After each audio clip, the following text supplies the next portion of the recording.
লন্ডনে গেলে যে বাসায় বিনা ভাড়ায় থাকতেন শেখ হাসিনা।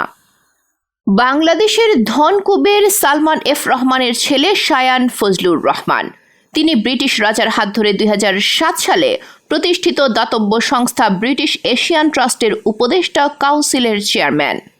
ব্রিটিশ সংবাদ মাধ্যম ডেইলি মেইল এক প্রতিবেদনে লিখেছে, শায়ান ব্রিটিশ মন্ত্রী টিউলিপ সিদ্দিকের পারিবারিক বন্ধু।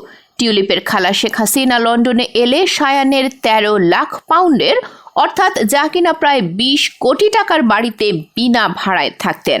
সম্প্রতি সালমান ও তার পরিবারের সদস্যদের বিরুদ্ধে ওঠা দুর্নীতির অভিযোগ নিয়ে অনুসন্ধান করছে দুর্নীতি দমন কমিশন দুদক। গত আগস্টে Bangladesh financial intelligence unit Salman, তার ছেলে শায়ান ও পুত্রবধূ সাজরেহ রহমানের ব্যাংক হিসাব জব্দ করেছে।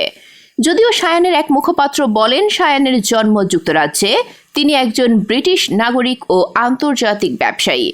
তিনি কিংবা তার স্ত্রী কখনোই কোনো অপরাধে অভিযুক্ত হননি।